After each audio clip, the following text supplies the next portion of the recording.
So மருத்துவத்தை பற்றி சொன்னார். ஸோ ஃபஸ்ட்டு ஜீரியாட்ரிக்ஸ் ஃபஸ்ட்டு எங்கள் செவிலியர்களுக்கும் கொஞ்சம் தெரியலாம், மற்ற இங்கே உள்ளவங்களுக்கும் கொஞ்சம் தெரியலாம். ஸோ குழந்தைகளை பார்க்குற மருத்துவத்திற்கு பேர் பீடியாட்ரிக்ஸ்.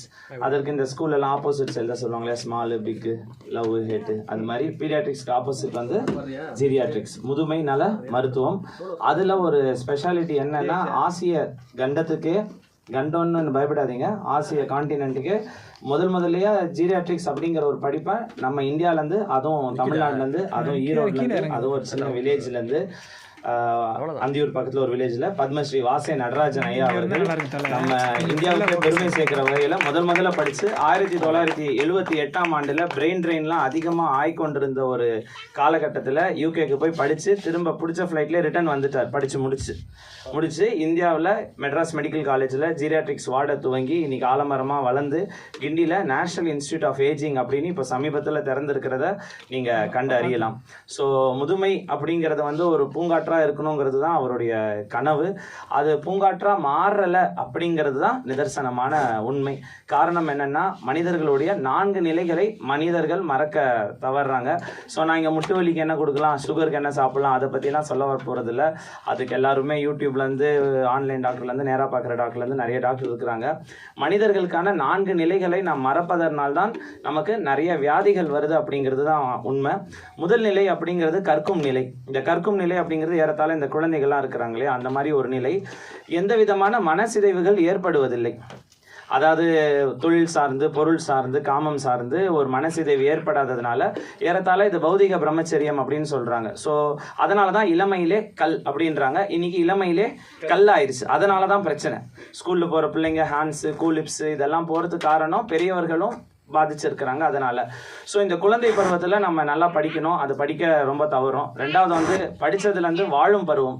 அடுத்த அந்த பருவத்தில் நம்ம வாழ்கிறதுல நிறைய டைம் இந்த மது, அப்புறம் இந்த பொருளாதாரத்தை நோக்கி நம்ம ஓடுறோம். அதெல்லாமே வந்து நம்ம கடைசியில் பார்த்துக்கலாம். இப்போ ஏறதால இப்போ நான் வந்து ஒரு ப்ராக்டிஷனராக இருக்கேன், ஒரு 6.5 கோடி ரூபாய் சொத்து சேர்த்து வச்சுட்டேனாலும் இப்போ டக்குன்னு சார் மாதிரி வரவங்களாம் என்ன சொல்லுவாங்க, ஊரப்பாக்கத்துக்கிட்ட ஒரு 6 ஏக்கரா நிலம் இருக்குது, டக்குன்னு வாங்கி போட்டுருங்க, பிறகு உங்கள் குழந்தைக்கு உதவும், இப்போவே வாங்கி போட்டிங்கன்னா இப்போ இல்லைனா எப்போ அப்படின்னு பாட்டு இருக்கு, இப்போ இல்லாட்டி எப்போ அப்படின்னு அது மாதிரி வாங்கி போட சொல்கிறாங்க. பிறகு அது ஒரு துளியும் உதவாது.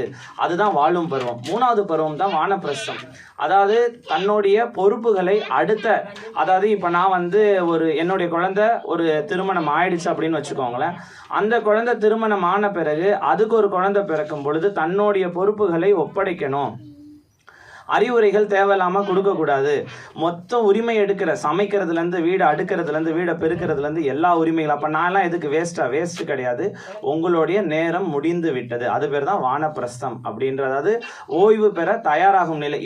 இப்போ உடம்பு வியாதியோட நிறைய பேர் வீட்டில் வந்து மனவியாதி தான்.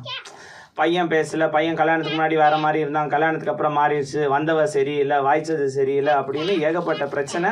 இந்த வானப்பிரஸ்தத்துக்கு முதியோர்கள் தயாரில்லை. காரணம் என்னன்னா, வாழும் பருவத்தில் சேர்த்த செல்வம் கண்ணை மூடிடுது. இங்கே ஏக்கரா, அங்கே ஏக்கரா, ஃப்ளாட்டு அதெல்லாம் நிறைய இருக்குது.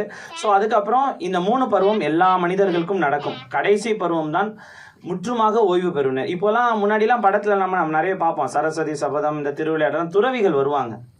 இப்போ நம்ம துறவிகளை பார்க்கவே முடியல. அப்படியே பார்த்தாலுமே அவங்க வேற மாதிரி நிலையில இருக்கிறாங்க.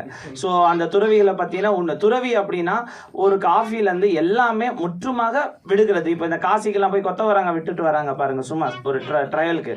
அது மாதிரி மொத்தமாக வாழ்க்கையில் எதுவுமே எனக்கு வேணாம், நான் வந்து அதாவது துவைதம் அப்படின்வாங்க, 2 அல்ல 1, அதாவது இயற்கையோட கலக்கிறது. இதெல்லாம் வந்து ஒரு பெரிய தத்துவம். சார் எனக்கு 2 மினிட்ஸ் தான் கொடுத்துருக்காரு, ஷார்ட்டாக சொல்லி முடிச்சிட்டேன்.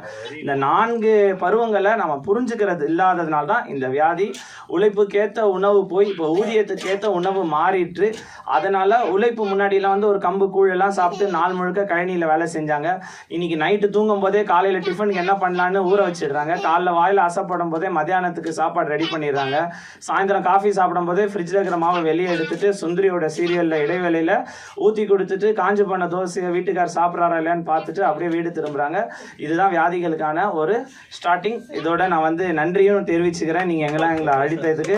ஸோ சென்டர் சொல்கிறேன் பாருங்கள், இங்கே உங்களுடைய குழு சார்பாகவும் இந்த நன்றி நவலிலும் உங்களுக்காக நான் முடிச்சு கொடுத்துட்டேன். அதுக்காக ரொம்ப தேங்க்ஸ்.